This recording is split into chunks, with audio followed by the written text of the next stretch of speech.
legend. Complete rubbish. Kenny, are you there, baby? Kenny, he's frozen on Skype. Oh, no. He's frozen. He's doing a mannequin challenge again. Honestly obsessed. He's obsessed with the mannequin challenge.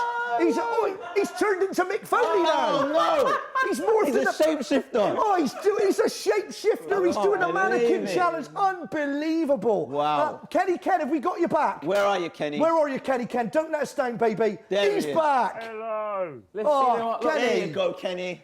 Kenny, you've got 3 minutes for your Craig. rant tonight. The floor is yours, sir. Rant away. What have you got for us, Ken? Hey, can I just say hello to Craig, man? I just want to say that he's finally shown his face in public. He's normally running his mouth about Arsenal, getting a billion. He's going to be in the Europa League. He's going to win-win because his two favourite teams are playing, Man United and Tottenham. Craig, this is your life. Enjoy it. Thursday nights. Because buy it after Christmas, Thursday night, you'll be on Spurs TV moaning away when you get knocked out and beaten by unknown teams at Wembley, a ground you will not be able to fill because it's Europa League. Enjoy. Ishmael, have a look at this, brother man. I know you want to look at that. I know you like that, isn't it, Ishmael? Have you got a rant for us tonight, Ken? Hello. Hello. Have you got a rant for us? Can you hear me? Yes, can you hear me? I've got you loud and clear, brother. Ken, you've got 2 minutes for tonight's rant. Right. You know the things that's really get on my goat, right, is superstar referees. And I'm talking about referees.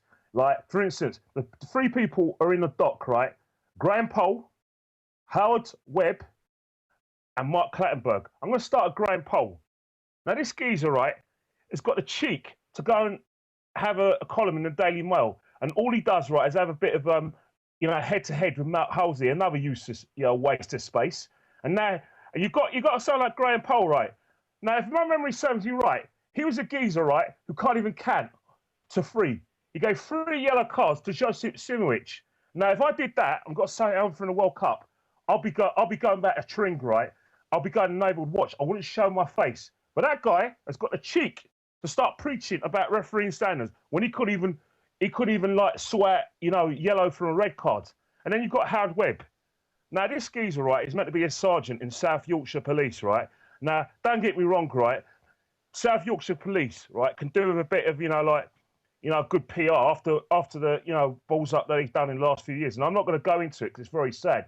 But yeah, this geezer is on BT Sports. Now, let's get something straight, right, about Howard Webb. For a start, he looks like Richard O'Brien out of bloody The Crystal Maze. So he's not like photogenic, is he? I mean, for God's sake. And then all of a sudden, you hear him doing, he's in some dirty truck, basically a yes man to Glenn Hoddle and, Mark Owen. He makes Mark Owen, look useful. And look at his refereeing career. I mean, the geezer was basically Alex Ferguson's, like I said, best sub that Alex Ferguson ever had. I mean, you didn't need to have another Cholko, and you just had to have a Webb to be your 12th man. Every penalty they got, he was like a yes man. And you've got Mark Clattenburg. I mean, for God's sake. I mean, this geezer, Mark Clattenburg, look at the state of him.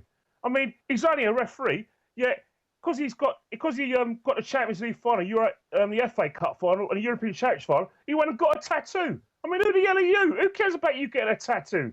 I mean, for the love of God, man. You're only a referee. I mean, I don't particularly care about your relationship with Chelsea or the fact that you're a dodgy businessman or the fact that, basically you couldn't ref to save your life. What you should do, right, instead of getting a tattoo and getting everyone to film it, why don't you just go back to, back to Newcastle, go to the local workers in the club and then tell all your boring stories there. We don't need to hear from you or see you have a tattoo. So at the end of the day, all I've got to say to you super refs is be like kids in a film, seen but not heard. Jog on. Hey! Jog on. That's Ken's rant, everybody. Hey. Quality rant there from Ken. We've just got a minute, Ken, before our break. But seeing as I've got you, brother, I just want to ask you about your draw against PSG last night. What are your thoughts on that? Hey, man. Craig's cheering up now, isn't he? Because talking about Arsenal flopping in Europe again. He's rubbing his hands, isn't it? Let me tell you something, right? I heard a lot of stuff, right? Now, a lot of people are saying Ozil's world class. But let me tell you something now, right? All I know is that all these people say that Ozil's world class. All I can say to you guys, right, is like, there's no need to write an extra chapter in the coaching manual to just include Ozil's assists or pre-assists. World class means, to me, delivering in the big games, home and away, and in Europe, especially in terms of Man United. When Ozil starts delivering, then I'll start calling him world class, and we're not criticising. World class ability doesn't mean world class. World class means world class ability and performing on a big stage, week in, week out. Henry did it, Perez did it. Okay, Ken, that's perfect. Thank you so much, brother. We'll have another rant from Ken next week. Let's hear it for Kenny Ken.